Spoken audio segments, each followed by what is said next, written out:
Tina Koto Katoa, Assalamu alaikum and good evening, and warm welcome in New Zealand Pakistan Research Forum webinar series. I'm Imran Muhammad from Massey University, and I will moderate today's session on health management. As you know, we are living in a moment in our history where COVID affected 60 million people worldwide. Over 1.4 million people are already died due to COVID.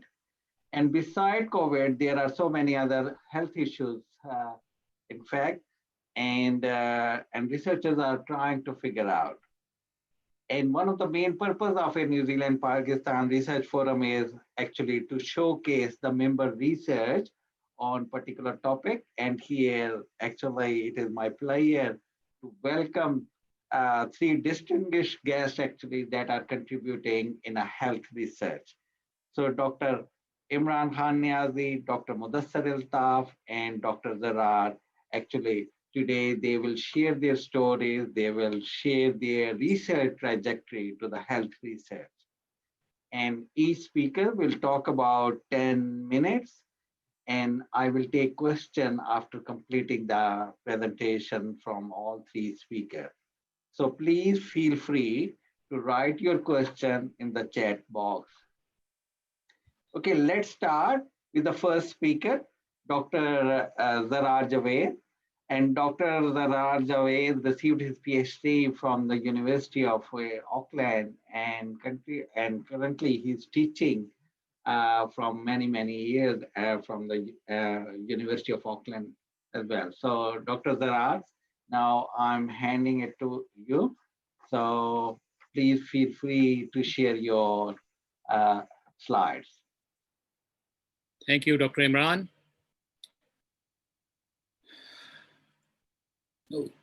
We can't see you, Dr. Zarrar. And, yeah, I don't know. There's some problem with my camera. Sometimes it works, sometimes it doesn't. But this happened today, actually. Okay, let's hope we can see the your slides. Yeah, hopefully. But there it comes. There you go, doctor. Yeah, we got it.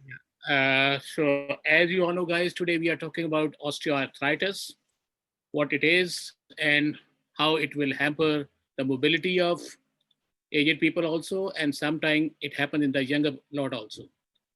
So let's start with this presentation. This is the physiology of the human knee.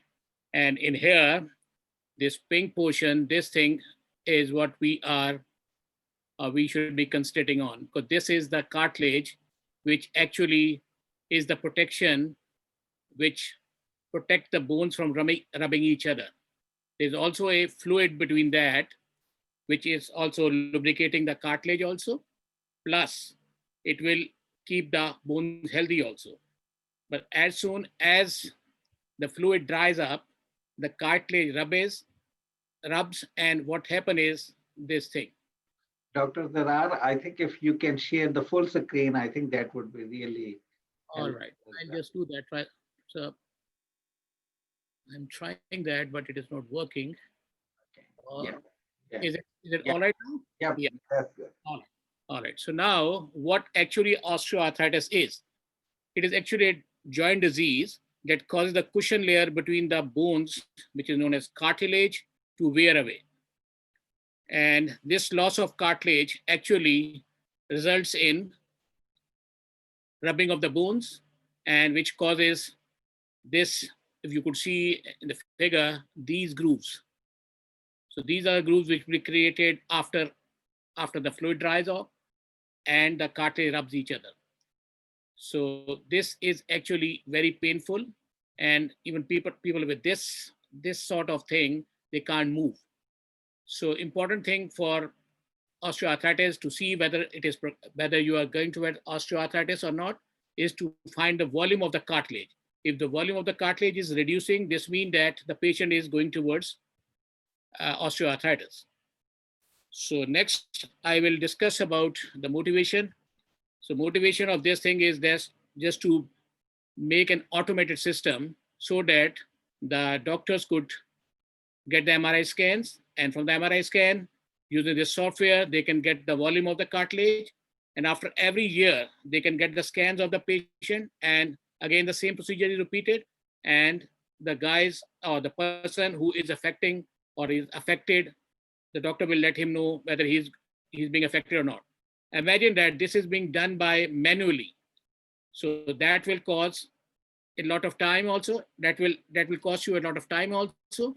Plus, it will cause delay also, because there are so many patients in the queue, and so every patient has to wait for that much long till he's being diagnosed for osteoarthritis or not. So what I did is that I made a software which first segment the cartilage from the MRI scans, and then later it will reconstruct the cartilage and find out its volume. And on the basis of volume, you can decide whether a person is going toward osteoarthritis or not. But as I've shown you a picture just in the previous slide, you could see the holes in there. So these holes are known as craters. So I have further developed my software so that it is possible to find the volume of the craters, how much cartilage a person has lost, so that the surgeon will know how much to put in there so that the cartilage deficiency is covered. So in my segmentation method, it's quick, simple, and robust, and it has got a reliable DSC, and it's a means to end. I can't say that it's an automatic method. It just required 3 clicks of the mouse to get it done. Then in the reconstruction method, I have developed a reconstruction method which is 40% faster than the CARS methods, and it reduces the data size also. And thirdly, OA crater, which is osteoarthritis crater detection. So my software detects the crater also. It will quantify it. It will tell us its volume, and it will detect the crater as good as a manual method does. Next, we'll talk about the segmentation process one by one. So there are 3 ways of doing segmentation. One is the manual method, which is the gold standard actually. But the problem with the gold standard is that gold standard method is too much time consuming, because to segment 65 MRI slides will take approximately 5 to 8 hours for a clinician. So you can well imagine that it will fatigue the clinician also, and it will cause inter and intra errors also, inter and intra slides error also. So this is a flawed method and time-consuming method. Then there is a semi-automatic method, which is easier to segment and reduce programming complexity, but still it will suffer from intra and inter-observer reproducibility. This means that if one clinician has done it, the next clinician will give you different result from the first one. So that's the problem. Now, automatic method, which is a no manual interaction, which has got no manual interaction, it causes programming complexity. So you need to write a complex program to make it happen. So my method is like simple one. You could see that first of all, we have to pass the slide through or the MRI scan through the low pass filter to remove the noise. Then I adopted the already developed region-based segmentation method, which will segment the cartilage from the bone. And then I adopt the clear border method to remove the bone, to remove the unwanted portion from the slide. And next, I will adopt the bounding box method for segmenting or separating the cartilage from it. I showed you picture by picture so that you can get it. See over here, this is low pass filtering.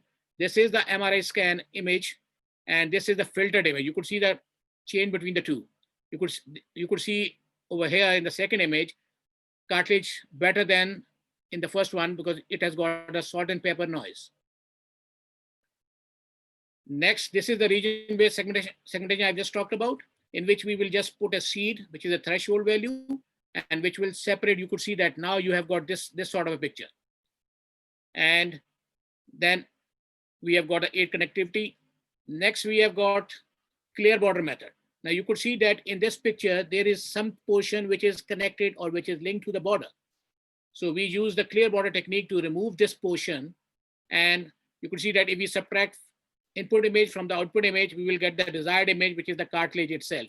But there are still some portions which are unwanted.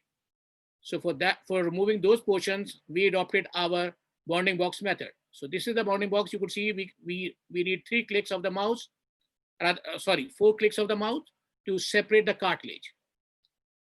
And so this is your patella, this is your femoral cartilage, and this is your tibial cartilage. You could see still there are peripheral regions which are attached. So we can remove that through the peripheral removal routine.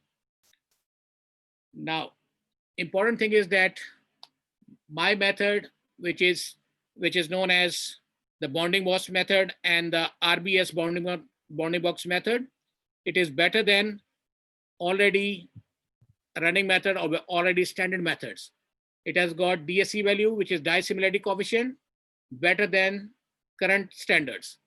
It has got zero no correlation, unity perfect correlation. So this means that if DSC value return is 0, this means that there is no match between the original picture and the segmented picture. But in my case, I'm getting close to 90% matches. So if I can show you that, it's over here. So these are the figures. These are the values I got. 0.895, 0.851, 0.807, 0.848. So these are the patellar, femoral, medial, and lateral tibial cartilage, respectively. And you could see that my method has beaten all the standard method so far. Next is my reconstruction technique. So far, there are 3 main techniques which my method will be competing. One is the Delaunay-based approaches. The other is the standard 3D Doctor, which is a commercial software. And third one is CARS RBF method, which is also quite a popular software. But what I've done is that I have developed a contour interpolated radial basis function, which is I actually take the idea or use the idea of CARS, but instead of using just the whole picture, I use contours so that this will reduce the subsampling.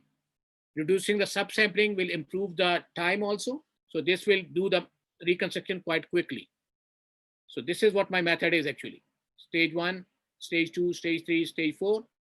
Stage 1 is low pass filtering. Stage 2 is that you will be using contours, and then you will be fitting the spline to the contours. And thirdly, you will be automatically identifying the maximum distance between the femoral cartilage and the patellar cartilage. And finally, you will be reconstructing it, 3D reconstruction. Now, this is the comparison between my method and already developed methods. And you could see that the black line shows my method, and the gray line is the CARS method, and white line is the 3D Doctor method. And this is the volume thing. This is the number of points I have used to represent femoral cartilage. Now, this is the comparison of the volumes. The top one is for the patellar one. You could see that the volume of my method is quite close to the manual one, which is shown by the crosses. My method was using the black bar, gray bar is used by the CARS method, and white bar is used by the 3D Doctor. So this shows that my method is better than the other method, or slightly better than the other methods. This is the root mean square values, and you could compare the root mean square values.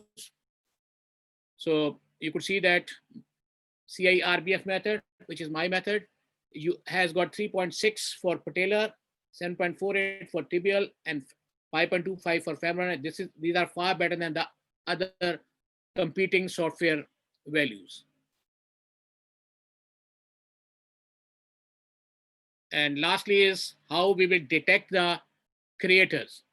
So craters, these are different types of craters. You could see these are different types of lesions you could see, and these lesions are categorized by Bohr and Jackson. And you could see that there are linear cracks, there are stellate fracture, there are flaps, there are craters, which I will be addressing, and then there are fibrillation and degrading. So you could see that I have used actually I have adapted Mostak's method to I have used Mostak's method to see how I could implement or how I could detect the hole. So let's see how I will do that. So there is a Harris corner method also, and that is used for detecting the corners. Here you are. So this is the cartilage, one slice of the cartilage. You could see that the true end face is OA crater is over here, and this is the false end face. So we need our purpose is to find this hole, so that we could say that we have accurately find the hole. So I have used this Mostak's method, in which he will enclose the portion of the cartilage in a ellipsoid.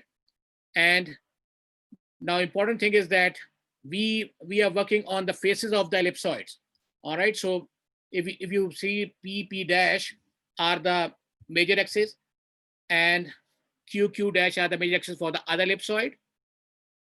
So since they are not facing each other, so what we do is that we actually divide the major axis of the ellipsoid into 10 parts. And by experimentation, we found out that if we segment the portion of this at scale 2, we will get a linear portion of the cartilage. So this ellipsoid works really good on the linear portion. That's why we have actually divided our cartilage into linear portion. Now this linear portion, you could see that it has got 2 ellipsoids and they are facing each other. So now it's easy to recognize where actually our hole is. So the axis of the ellipsoids, which are closer to each other, which will tell us where the hole is. And then next is that we need to identify the corners, and that we have used a standard technique I've just talked about. This is known as Harris corner detection method. This is being used to detect the corners. So once the corners are identified, then simple method is that we will connect C1 with C3 and C2 with C4. So that will actually cover the whole crater. And later we will fill this hole, and next we will validate our method with with 3 techniques. One is we will validate by creating synthetic holes. Second, we identify OA crater path and number of layers. And thirdly, we will estimate the volume of the real knee. Dr. Saab, am I going beyond time? Yeah, that's I would really appreciate if you can conclude your talk. So I think that would be great. How much more time I have? 2 minutes, 3 minutes? Yeah, just a 1 or 2 minutes. Yeah, I'll just try to do that. All right. So now you could see that in this model, 3D model, you could see that the filling of the holes, different holes. So these holes have been created synthetically, and they have been measured holes. So once you create these holes, you know how much volume they have. So when I fill it with my method, I found that the volume I got through my method is close to the actual volume which has been removed. So now this graph shows compare my method with the gold standard, which is manual method of filling the holes. And you could see that the red line is for the manual method and green line is for my method. And you could see that root mean square error for my method is quite small as compared to the manual method. And so this is the table in which you could see that the number of layers detected for the crater, it's same as by manual as by my method. So this means that accuracy is there. And finally, this is the filling I'm just talking about. This is how you fill the stuff.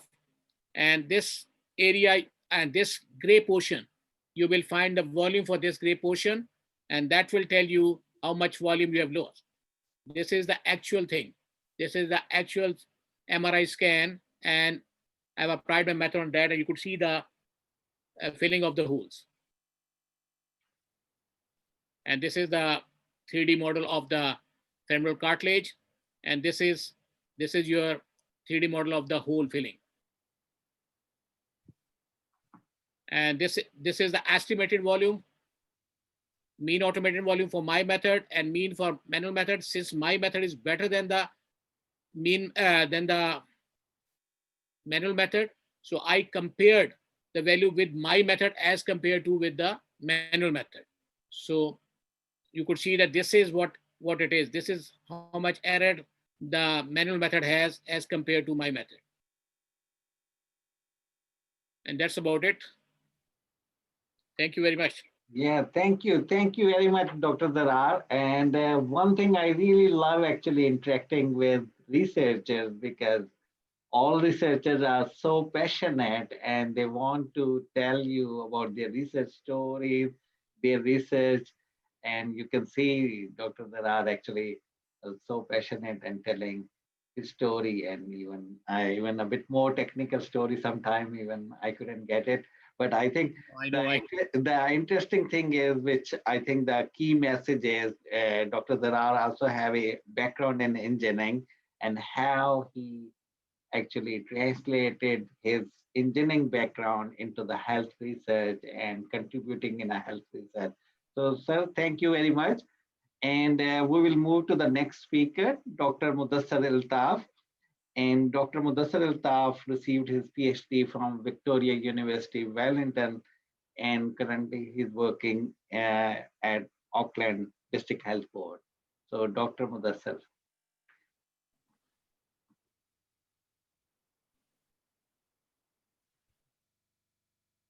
Yeah, Dr. Saab, you can share your screen now. Yeah, I think if you will stop your screen sharing. I've stopped it. Yeah. So, okay, so now Dr. Mudassar Altaf.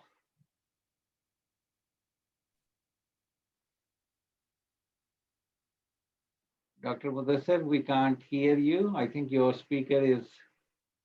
Yeah, it's connecting to audio.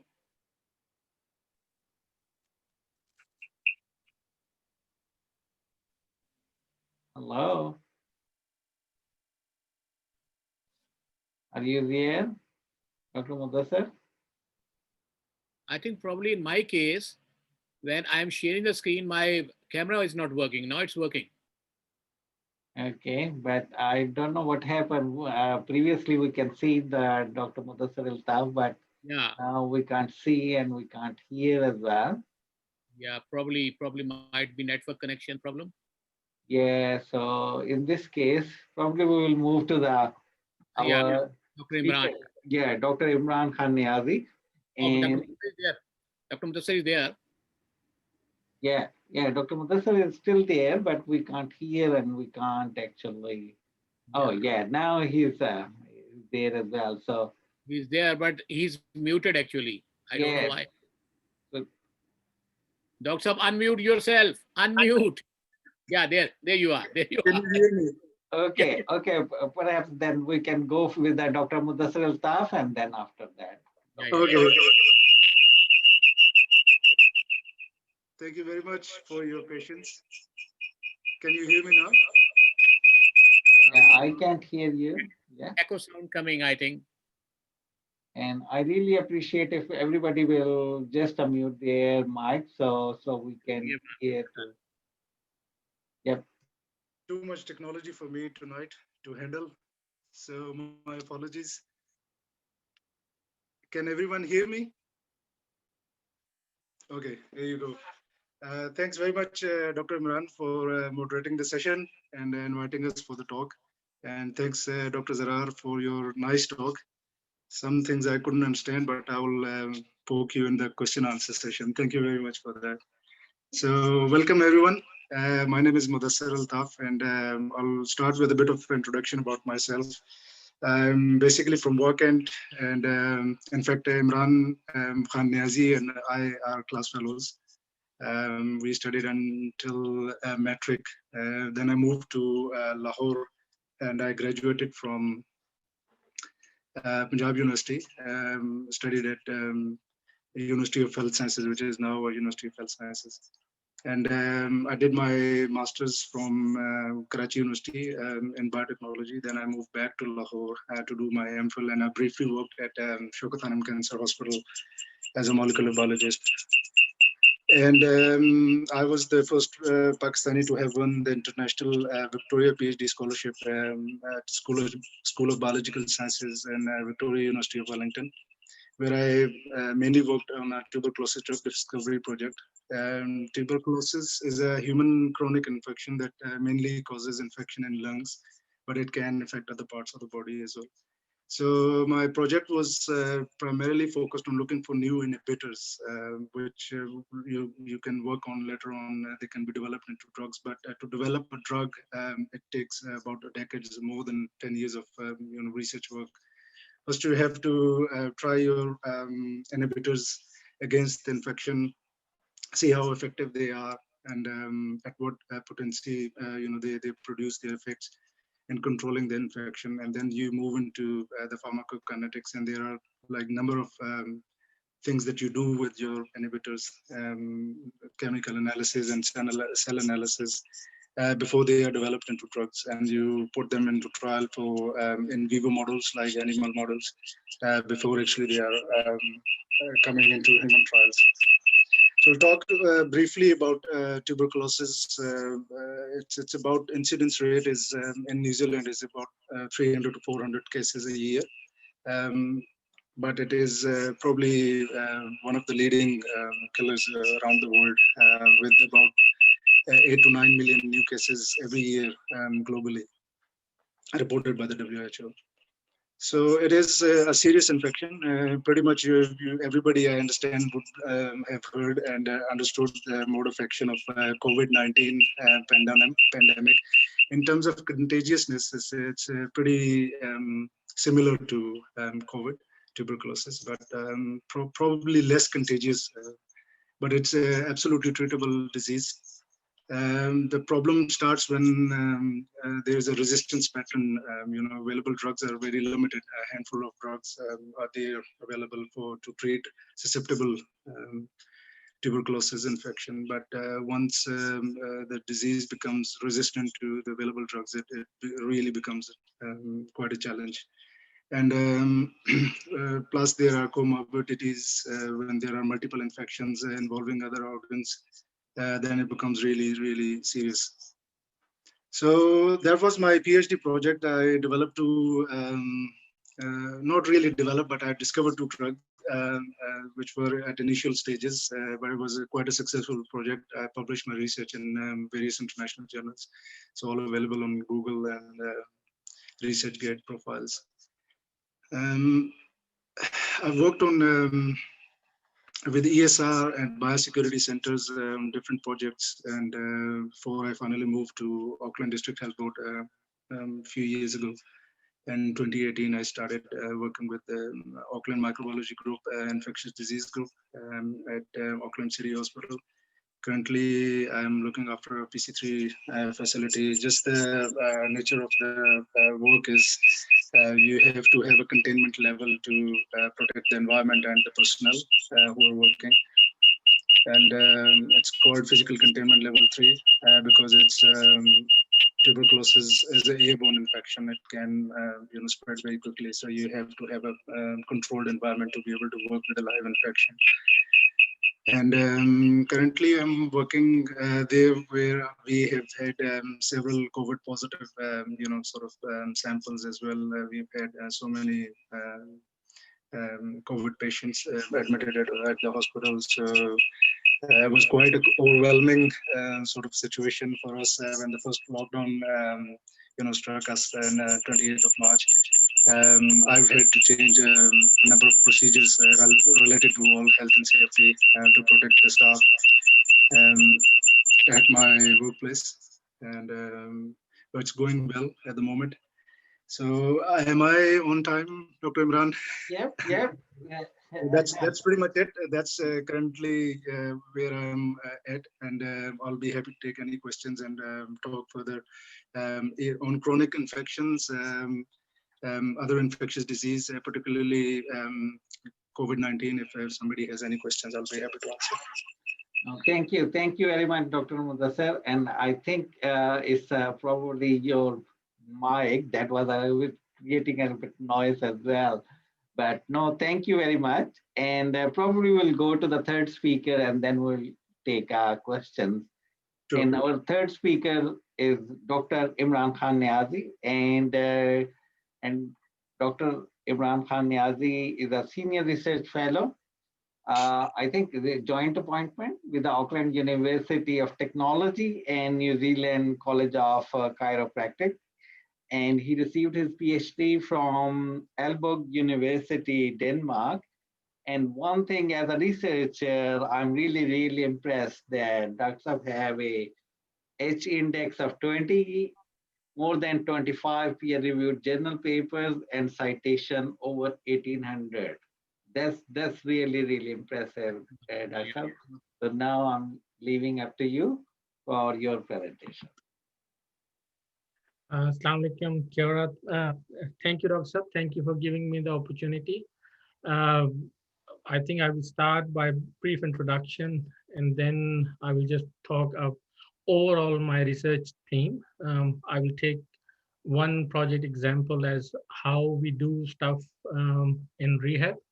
I think we all three speakers were quite nicely linked. So Dr. Zarrar talk, maybe people might, our colleagues might have gotten some idea of how diagnostic system in healthcare work. And then the words Dr. Mudassar spoke about, it's once a diagnosis is made, I think work which Dr. Mudassar does at hospitals, for example, how to take care of them. So, and once the patient comes out of these two stages, the last stage is of what we call rehab, and that's where my expertise lies. So, as you said, so my primary employer is New Zealand College of Chiropractics, and then I very I have two adjunct position at AUT and / Aalborg University, Denmark, where I did my PhD. I think one of the main things which my work is about is a multidisciplinary research. So I work, sorry, I work with teams which are of multidisciplinary, from neuroscience, biomechanists, engineers, designers, and one of the core themes we have is, while working and collaboratively with all these different fields, what we want to achieve is a rehabilitation which have a positive impact on the quality of life. And I think that's the crux I would like today for the people or the listener to take away is there is a huge difference. We often hear from our colleagues in research, or we should do collaborative research. But there is a very widespread misconception about what is a team, what is a collaboration, or what does teamwork means. I think most of the time when we are speaking about it, it's what we call collaboration is, in essence, if you kind of tear it apart and look deeply what it is, it's a consultation. What it means is, I have an idea, I will ring you up, or I might see you in a corridor and have a chat with you about it. And then we will throw some ideas roughly, and then we go in our own silos and start working on it. Whereas in our team, what we really try to do is really look at the essence of the teamwork. And what I mean by that, before we start working on any project, all the stakeholders, like from if let's take an example of stroke rehab, which is one of my main research, for example. Sorry, Doctor, I'm interrupting here. Sorry, I'm interrupting here. If you can do the slideshow and you can move your slides as well, because I can see that you are talking about the second and third slide. So if you will do this slide. I think these are example. So for example, so just to give you an example, how teamwork happens. So what it's a very intensive slide. So I will just walk you through. For example, on the top left corner, what you see is a lab-based system where a clinician is working with the patient. can you guys see my No. mouse? That's how we can't see your slide. I mean, we can see your the main title slide, but not afterward. I think if you can share your, yeah, yeah. I think if you can share your, I mean, whole slideshow one, I think that would be even much Sorry. better. Stop sharing, and then let me restart my slide share. I think probably switch to the slideshow, then it might show it.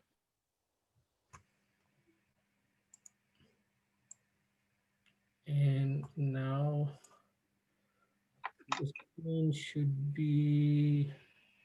It's a share screen the same way what you did before. I'm trying to figure out the 3 different screens I have. So, Yeah, yeah. yeah. Yeah, Yeah, there it is. yeah, There it that's is. that's Right. Can you see now? yeah, exactly. Okay. So, so can you see now screens of the? Yeah. Yeah, we can see. Yeah.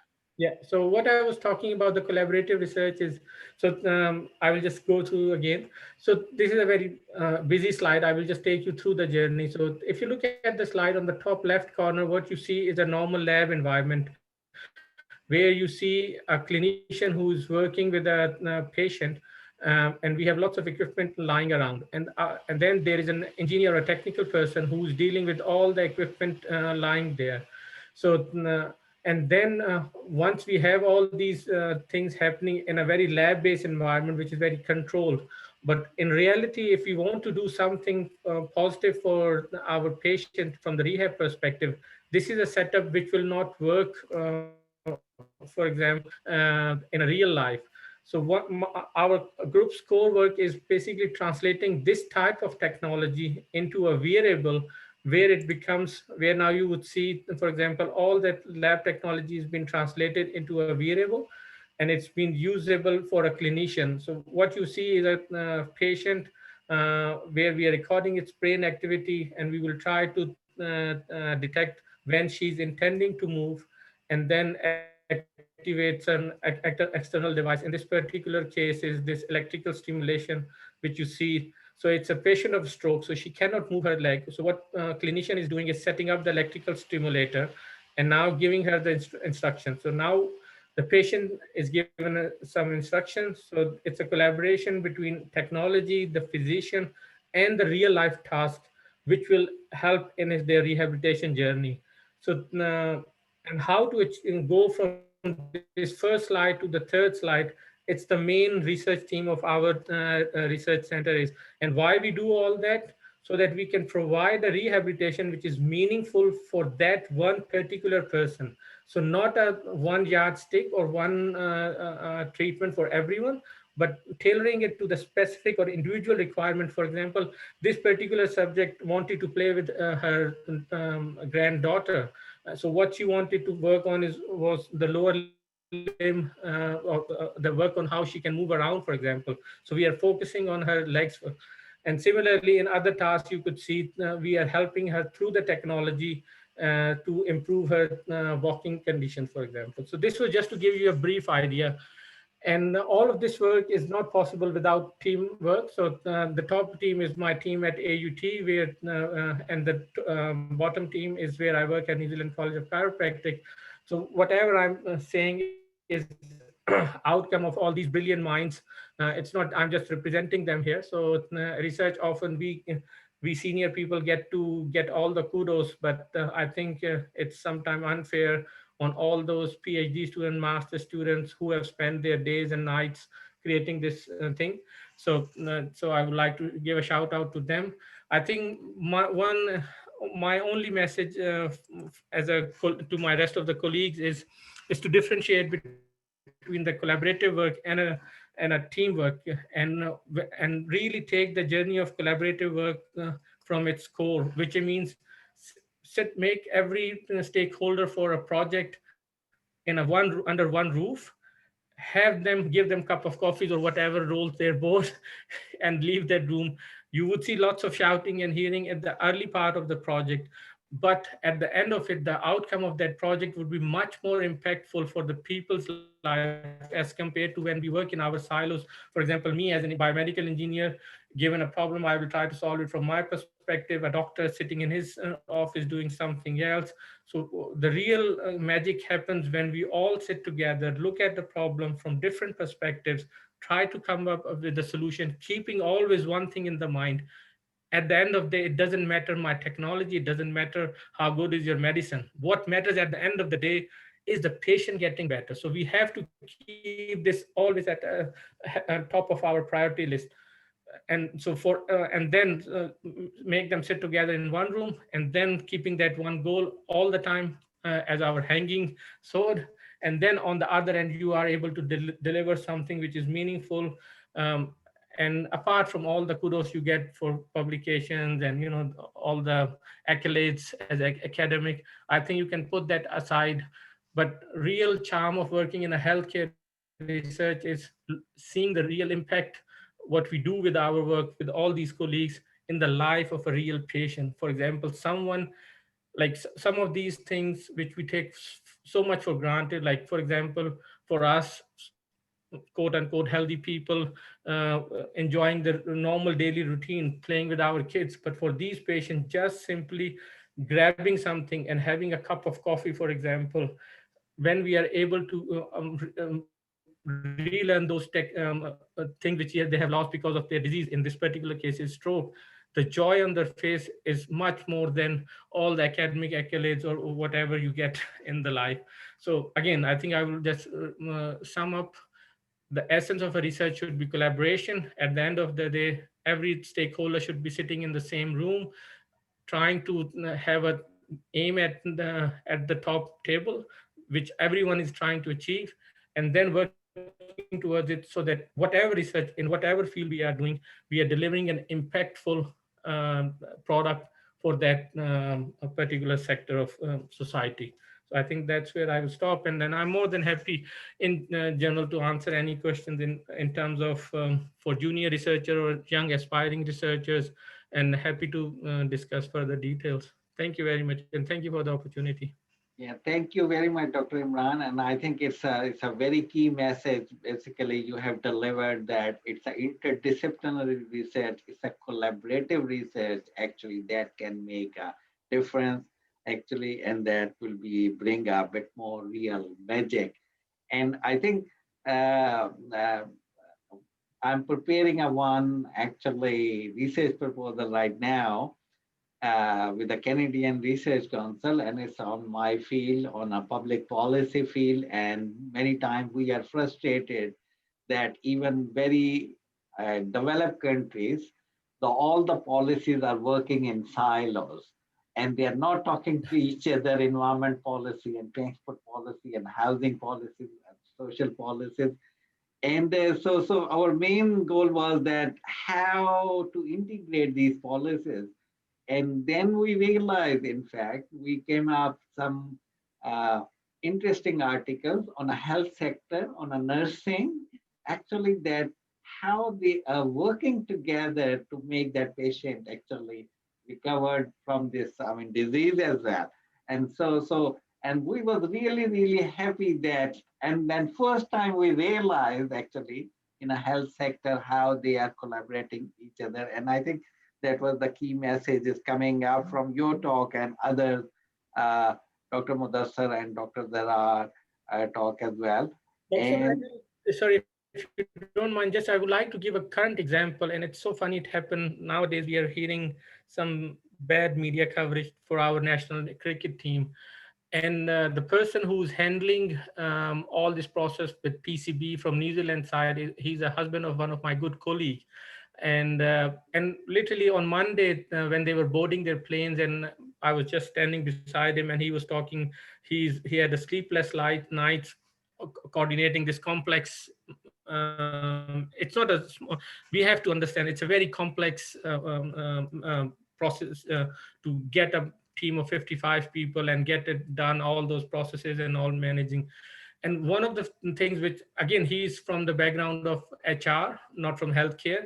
And one of the messages our team and I tried to give to him was, look, it's not that there will be some cultural things. You have to understand, it's not that they are professionals. You would still find some problems, and it's nothing to do with their capability in terms of being a professional athletes or not. It's just different cultural norms, for example, how you deal with things, or sensitivities to certain issues, for example.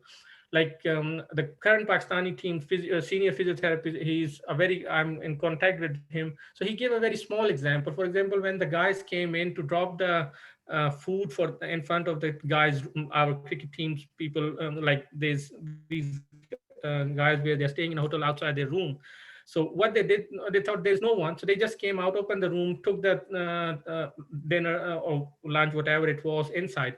But they thought, oh, wearing a mask for that particular instance is not big deal. But the camera was watching it, and it is made out of it. So the point I'm trying to make is, again, the aspect of, you have to not only have the HR manager or the athletes, but people like who understand cultural sensitivities in terms of, this is true, as I think it's very true for your example as well. People from different background need to sit together on a same table so that they can make a process more smoother. So again, I think that message I would again like to give is collaboration is really And important. and I think that's another really interesting thing you mentioned about the culture, and the cultural aspect should be the part of any, I mean, technical or And policy level kind of a thing as well. And in fact, I mean, the last 3 days I was in New Zealand Geography Conference in Victoria University in Wellington, and in fact I presented two papers, and both paper was actually bringing the culture in transport planning and bringing the cultural kind of a thing in future uh, cities as well, especially the safety and security, because that paper was a bit more on a Christchurch incident. So again, I think, and I'm sure it will be a Dr. Mudassar Altaf and Dr. Zarrar research as well, that sometimes it's the cultural aspect and bringing everybody together is the most important thing, and that will give a result. Yes, of course. Big organizations, have obviously a lot of revenue generating schemes. ADHB has got a lot of money, and they have thousands of employees. Obviously, I've to had to go through CORD and resilience training, and every now and then. It's not just professional development, and one of the key things was to understand cultural diversity, because we work with a number of people who come from different background, including myself. So obviously the thing that Imran has mentioned, it's sensitive towards cultural needs, and there are a lot of things when you work in a bigger team.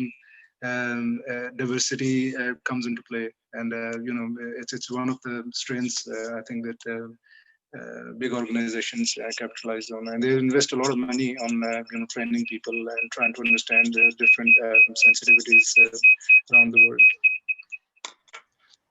There's your mic. And Dr. Mudassar, I think it's your mic that is sometimes creating a voice.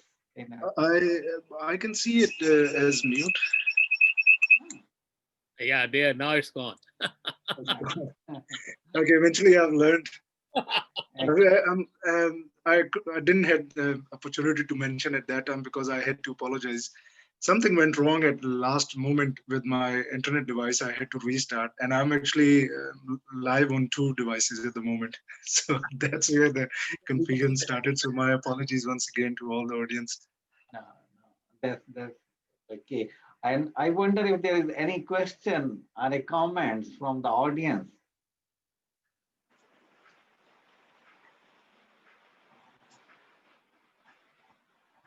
Or if you have some question from each other as well, actually, other people research.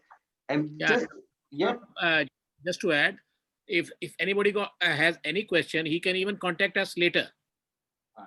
So I think you can send us send our email to them also. Yeah. So that if they want to have a chat about anything, they can come and chat with us. Yeah. Yep, that would be good. And just one question was, I was looking here. I think, Mudassar, you mentioned 300 to 400 cases in New Zealand about the TB every year. Yeah. And how many are in Pakistan actually as well? Many doctors. Good question. Good question. Pakistan is among one of the high burden countries as per the WHO criteria. So even in New Zealand, if we see closely the incidence rate among different population, that's where the ethnicity comes very important. A majority of the people, patients would be from high burden countries. So that's obviously pushes the figure high every year. So I'm not exactly sure what's the incident rate in Pakistan, to be honest, but it is certainly one of the high burden countries list. Right. Okay. Okay. And Dr. Zarrar, Again, I re-emphasize on this particular case because I'm dealing currently with the same thing. In Pakistan, one of the challenge is collaboration. You have data lying in healthcare, like in hospitals, you have data in health ministry, but to collect to what we call calculate the burden of a particular disease, what you need is again all these stakeholders come on same table, bring their data so that you can work out what is a so again I think today what I want for everyone to learn is or to take out as a message, for example, is go out, work out with people. You would see amazing things happening in whatever field you are working, irrespective Absolutely. of healthcare or what, or in generally in life, like I would say even generally in the life as well. and I think I will endorse your point, Dr. Imran, because I trained in the UET, Engineering University in Lahore, and you can see it is a very silo engineering perspective. And outside that, the walls, we don't think actually then that the world exists or any other knowledge exists.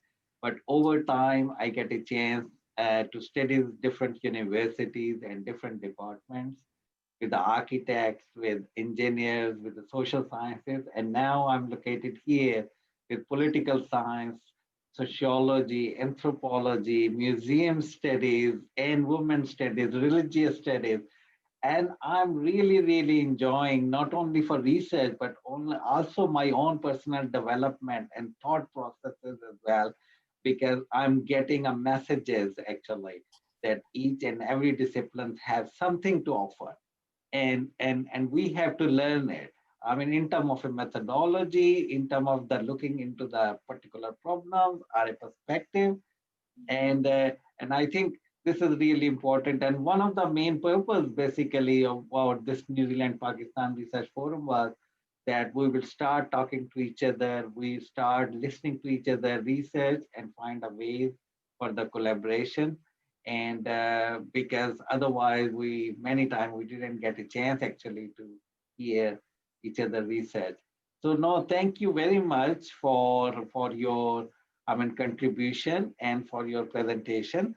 And I think Dr. Arshad Javed put our questions, okay, to Dr. Zarrar. Arshad, if you are here, you can ask this question directly. This is what Dr. Varda Inam. Yeah, thank you, Dr. Imran. And Dr. Zarrar, you might have heard about this young lady from Pakistan. She's working in, a startup in MIT, I think. So I was quite curious about your research, which is like having, might be similar to her as well. She's a dentist, and using artificial intelligence and machine learning, she built up her own a kind of database where they can use those previous record to identify some of the dental problem of the patients, which are similar to most of the patient might be. So I don't know whether you can. Yeah, Dr. Arshad, one thing, because I know my presentation was a bit elaborate one, so I could mention that. my next goal was also, because my method can detect creators. So I was planning to use this research to detect holes in the tooth also, the cavities in the tooth. Yeah. So we can always collaborate with her, Dr. Varda also. And there is actually a online database available also. And they have got thousands of subjects over there with MRI scan and everything else. But in my case, this lesion case, that was the first person who has done this. So I actually got the honor of doing it. So this is the first time anybody has touched the lesion case, the creator case rather. I think I would like to add something, Dr. because you are asking about building your own database, and there's something I would like to mention, because New Zealand privacy laws are changing from 1st of December. So any researcher who are dealing with patient or anyway for people's data, I think from now onwards, I think it will be very, you have to, I think, whichever organization you are working with, I think go to your managers or senior people to ask what are the rules, because there are serious complications now. You cannot just take the data and work on it. You need to have proper approvals, and not only from the person you are acquiring the data, but also the organization who is storing it, how it is storing it, and it, like, for example, if you are someone, if you are under the observation, or it's fine if you're not under observation, no one would find about it. But if you are under observation and some of these security lapses are found, researchers can be liable to very large extent. So just I would like to say to my colleagues Yeah, who to add to your, data. Dr. Niazi, to add to your thing, you need to take ethics approval for that. And I have done that also. No, doctor, that's very basic in the term. But I'm saying is, once the data is collected, for example, now the data you did used in your PhD, for example, now, for example, you want to give it to me and I want to apply a different methodology to find the creator. you can't, you Impossible. can't, yeah, you can't do it like that. Yeah. So it's just, I wanted to give a broader message that we have to be mindful of whenever we are dealing with humans, any kind of data set now. Like data is the new oil. Yeah. Like, And then I think it's a very nice reminder as well to, as a researcher, we have to work with the ethically and properly as well, I mean, in terms of the data. I think now our time is, I'm afraid we have to close the session because of the time. And I really enjoyed and learned a lot from all three speakers. So please join me to say thank you. Thank you very much. And sir, thank you very much for your contribution. thank you very much. We'll see you next time. Thank you. Thank you, Doctor. Thank you for giving Thank us the you. opportunity.